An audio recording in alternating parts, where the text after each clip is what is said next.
Are you getting up to pee at night a whole bunch? It's called nocturnal urination. And we have a urologist, Dr. Peter Ince, who's going to help us sort this out.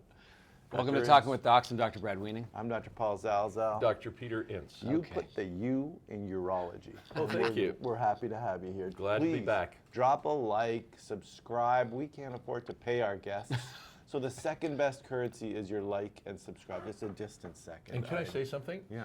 And you can cut this later, but I actually work with these two guys in the same hospital, and in real life, they're actually good guys. Yay!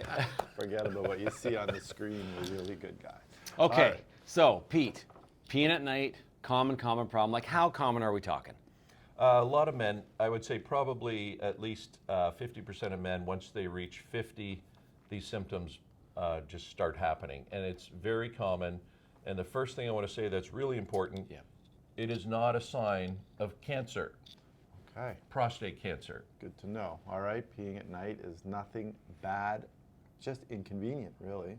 Exactly, and it can get worse with time. Some men get it, some men don't, and we're going to talk about how to treat it. Okay, so what's the definition of, like, how many times do you get up to pee at night before you say this is nocturnal urination?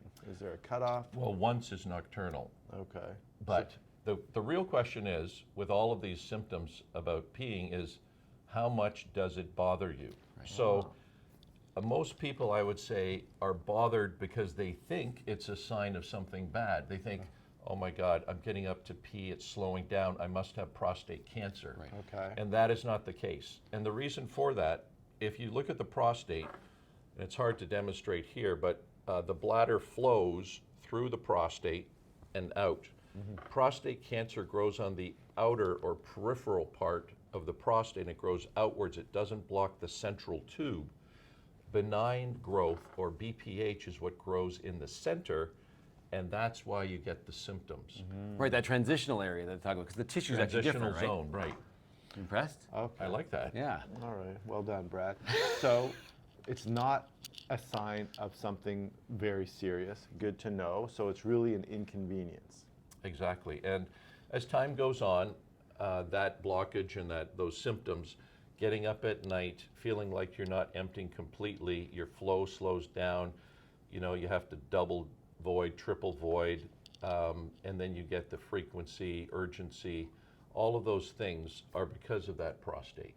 Okay, and that benign process. Benign prostate. Right, and we're talking about BPH, so benign prostatic hyperplasia or hypertrophy. Hypertrophy, just growth. Growth, right? So that's what we're talking about. This is very, very common. So say the average person, they do it once a night. They're like, it doesn't really bug me. I don't mind getting up. I get to watch a video of Talking with Docs. I take a pee in the middle of the night. I go back to bed. Life's good. You're like, fine, let's not do anything. But say they come to you now like, my life is very, very disrupted. Where do you start on your algorithm of treatment when you talk to someone who's struggling with peeing at night? Well, first you want to modify those lifestyle changes that can make a big difference. Don't drink for 2 to 3 hours before going to bed. Drink as much as you want during the daytime. I'm talking about water. I knew you were going to look at something.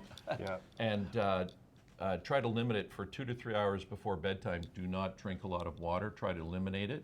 And then if you take medication at night, don't take a big glass of water with it. Try to just take sips, and don't drink during the night. Okay. So that is a huge thing. So basically limiting the amount of fluid intake you have before you go to bed. That makes seems sense. obvious. And now also think about the total amount of water you drink. So I've had people who are telling me all of these problems, how they're peeing all day, they have to run to the bathroom, they're getting up at night, and it turns out they're drinking 4 or 5 liters of water a day. And why? Because everyone knows water's good for you, so they think, well, a lot of water must be a lot of good. Yeah. And that's not the case. So don't drink more water than you need, and limit when you drink it. That makes a huge difference. And we actually had Sanjay Pandey on, and he said, yes, drink to your thirst, or maybe just a hint beyond your thirst, and that's a healthy amount of water. And another good guide is just look in the toilet. If it looks really dark and concentrated, you probably need a bit more. If it's looking clear and it's looking more like light yellow, that's probably a good indicator. What kind of advice do you give for like bladder irritants and diuretics like caffeine and alcohol? Well, that will make you pee more frequently, and that's something that certainly can be limited, or try to change to decaf. those things can be helpful as well. Okay. I noticed too, yeah, like on the rare occasions when I have a few beers in the evening, by rare occasion I mean Friday or Saturday, I find I have to pee a lot at night. Is it specifically alcohol? Is there something about beer that does it? Is it just, It's a diuretic. so it's just the Yeah, diuresis effect opens of up the alcohol? taps, and then it just makes you pee more day or night, depending when you start drinking. Evening. Okay, so we're cutting back the amount of fluids that we're taking in, especially before bed. We're cognizant of the fact that alcohol is going to make us pee more. Anything else? Any other suggestions? Do you tell them to do a good void before they go to bed, obviously, and maybe do that kind of double void or whatever? Yeah, Try to and- maximally empty Yeah, your and bladder. most people are doing all of those things. Other things, a little more technical, if you're taking medication, say for blood pressure, a lot of it is a diuretic. Right. So try to take that in the morning instead of in the evening. Consult your physician. Okay, so medications can do it as well. And then that's pretty much. Okay, so we've got bladder hygiene. We're maximizing that. Still peeing 3 times a night. Very frustrated. They came back to your office like, thanks for nothing. You know, I tried that. Didn't work. What do you got now, doc? The next thing is we can try the natural herbal supplements. And I often, most people are very keen on that. Nobody wants to take medication if they don't need to. So herbal supplements do work. Now, they work best for people who have mild to moderate symptoms. Okay. And that means, you're getting up once or twice at night. The flow's starting to slow down. It's not terrible, but it is starting to be noticeable. So there are multiple different supplements which are helpful. So I won't go through all of them, but Your favorites. can I say a brand name? Sure. Yeah. Yeah. So Beta Super Prostate combines Sounds good. herbal things which actually are very helpful, and a lot of patients get good relief from it. Now, at least try it for 6 to 8 weeks minimum before you decide it doesn't work, because it takes a while to build up. Okay. Is the main one you're talking about, is it saw palmetto? Because we hear a lot about this, or you would see evidence that, oh, this is worth trying for BPH or nocturnal Yes, urination. saw palmetto, and there are different plant sterols. I'm not an expert on the different herbal concoctions, but they definitely do help. And that's what's in- and a combination of those are the most helpful. Right, and that's what's in saw palmetto. So apparently there's a plant plant sterol that helps reduce 5-alpha reductase activity. Yeah. But the quality and the concentrations are so variable across supplements, it's been hard to get a good study to show that, hey, this is going to kind of work for everybody. Exactly, and the other thing is, because it's a natural supplement and you find it in nature, you can't go out and get an exclusive rights to it and can't copyright it, so why put money into it? There's not a lot of drug studies that somebody's going to pay for. No one's going to fund the research for that, you're saying? Interesting tidbit. Did you know that it's grown natively in the southeastern United States, like North Carolina, kind of that area there? And it's called saw palmetto because the leaf looks like a saw. Oh, there you go. He's been staying up late. He has. It's kind of commute learning. Yeah. Okay. So the natural supplements definitely do help. Okay. And I do recommend those first line for people with mild to moderate symptoms. Do Love try that. them. Love that. Okay, so you've gone through the lifestyle, you've harvested some natural supplements, and you're still having issues. So then we can get into medication. And the medications are very effective. So the first one are the muscle relaxants. So the prostate itself, even though it's a gland, about a third of it's made out of smooth muscular tissue, which can tighten up. Okay. So the bladder, when it squeezes to empty, it flows through the prostate, and as you get older, those muscles start to tighten up, and you get the symptoms. So the alpha blockers relax the smooth muscles of the prostate, increase the flow, and are very helpful. The side effects of those medications, because it's relaxing the prostate, when you have sex or ejaculate, the prostate will not be able to squeeze as tightly, so less fluid or ejaculate will come out. And for some people, that's not desirable. There. Because you can get retrograde ejaculation, since it goes into the bladder, right? That's, Yeah, it's not dangerous. It's not that it's causing a problem. It's just, psychological.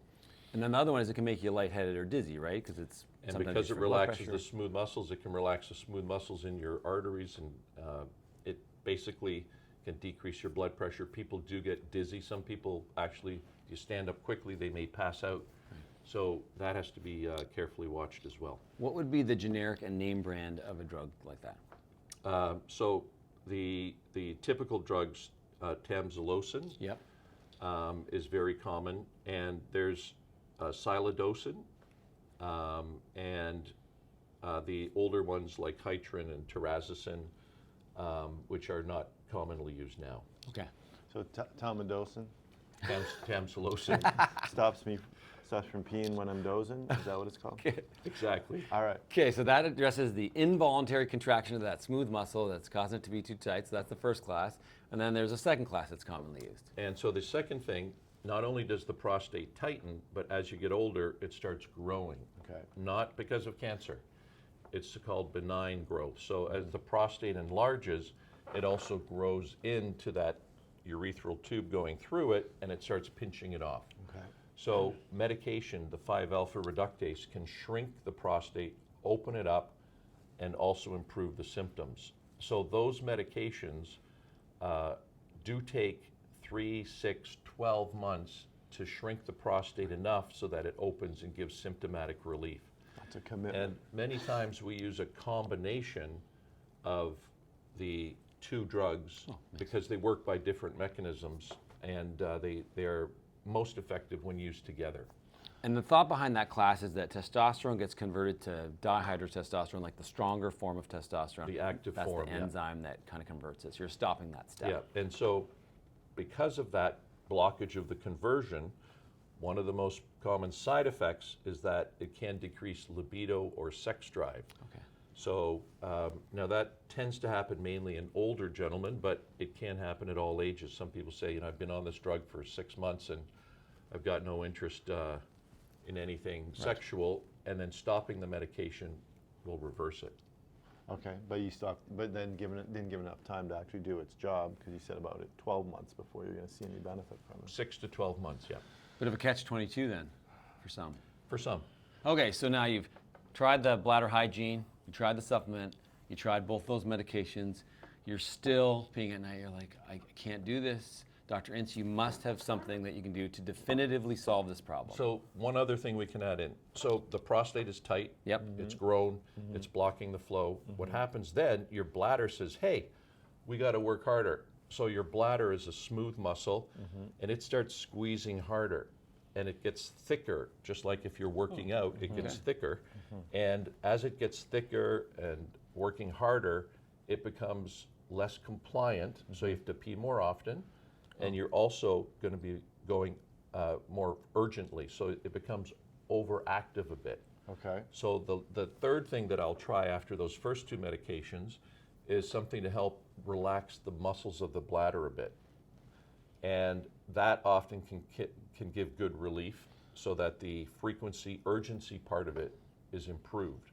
Now, if your flow is already really slow and you add that in, there's a small risk of going into retention, meaning you cannot pee, and then you have to run to the hospital, put in a catheter. But So what are you doing to do that? if you add a medication to Oh, I see. relax the bladder muscles. And what would that be? Well, there's several different ones that do it. Mirabegron is the latest one, I've which seen has the least side effects. The other classes of drugs usually cause a dry mouth, Yeah. and it's constipation, because it is relaxing smooth muscles in your salivary glands and your bowels. Yeah. Okay, wow. It's getting into a complicated algorithm. Yeah. So now you're on to 3 stop this pills. problem. Yeah, so we can try usually 3 different types of pills to help with this, and they're very effective. Okay. All right, and does it ever get to the point where, like, we got to do some other kind of intervention now at this point? Does it ever get to that point? Where Oh, yeah. Okay, so we've tried the lifestyle modification, we've tried the herbal supplements, we've tried 1, 2, 3 different medications, and we're still having an issue. Is this where you're saying, okay, time to do something a little more invasive? Yeah, so if those medications aren't working, we have to think about opening things up. So literally, there's a dozen different ways of opening up the prostate. So if you're online, you're going to get those 12 different answers. It can be very confusing. Can be. And I'll be honest with everybody, as urologists, we're biased. We all have our favorite procedure, and as a as a consumer or as a patient, you have to do a bit of research and come up with what you think will be the best. Right. What's your favorite? Well, here in Canada, we have a more socialist healthcare system. We do? So only certain things are covered. Okay. So the classic transurethral resection, or TURP, is what we most commonly do. Now, having said that, it's also the gold standard, and it is very effective and time proven. Now, the other procedures we have to pay for here in Canada, and those can, be thousands of dollars. Now, those include things that will heat up the prostate, steam the prostate, vaporize the prostate, microwave the prostate, all kinds of different things. Sounds awful. All those sound awful, Pete. Well, Sounds like a bunch of ways to make popcorn. Sounds like Star Trek. but the important thing is to do your research and try to figure out what works best, or what you think will work best. It's tough to do because there's so many studies on it. Yep. And even as urologists, we have people you go to one urologist, they'll tell you one thing, and it's varied. Okay, maybe we'll make a video one day just about all these All different the types of things. TURPs. That's a great idea. That's a good idea. So, okay, so you've had a TURP now. Can we talk about success rates? Is this a successful operation? Very successful. Okay. So once we open up that channel, people usually find that there's almost immediate relief of the blockage symptoms. And by that I mean the flow improves. They're feeling like they're emptying their bladder. What doesn't improve as quickly are the things that caused your bladder to get irritable. Makes sense. So you're still getting up at night, you're still going frequently, you get the urges because you still have your same old bladder. Right. So that will gradually, once your bladder says, hey, I don't have to work as hard, I'm going to start easing off, and over time your bladder will relax. And you can also take those medications to relax your bladder, and the symptoms take time to improve. Two questions that I guarantee we're going to get. So after you've opened this up, you gotta drive a transport truck out of this pipe now. Am I going to be incontinent? That's my first thing. And the second thing is, am I going to be impotent? Because I'm sure you answer these all the time in your office. So there is a sphincter below the prostate which we leave intact, and of course there's a chance that can get damaged, but it's very rare. So incontinence is very uncommon, although it is a risk. Okay. Erectile dysfunction also can happen. Anything that damages the nerves that go to the penis. So the nerves going to the penis run right beside the prostate on either side. Okay. And so if you use something that's generating a lot of heat or electricity, those nerves potentially can get damaged. It's fairly uncommon because of different techniques. For instance, we use what's called bipolar cautery, which does not conduct through the body, just through the loop, or use water jet, steam jet. All those things have a lower risk. Just this discussion's probably giving a lot of people erectile dysfunction. It is scary when you think about it and you don't know much about it, but Right. it's a very common procedure. Usually erectile dysfunction incontinence are rare, so have a discussion with your urologist. Right. All right. One side note I think it's important to mention, we actually have an entire separate video with a urogynecologist that talks about the specific issues in females. So this was mostly a male-generated video. I would say short of the medications and the prostate-specific stuff, some of the general principles would have some overlap, like with respect to the bladder and the urethra, but obviously just not the prostate stuff. Exactly. So all the symptoms we said about related to the bladder, with the frequency, Right. the urgency, we would use the same medications to relax the muscles of the bladder. Females have a short urethra with no prostate, so it's very rare there's blockage. Although women can get urethral strictures, and that causes the flow to get slow. They have to push, and a gentle dilation can make those things much better. And the other thing that can cause blockage in a female is prolapse. So other things are coming down and pushing up on the urethra. Sure. We had Dr. Best on. She kind of went into great detail about all that stuff. So What check did you say?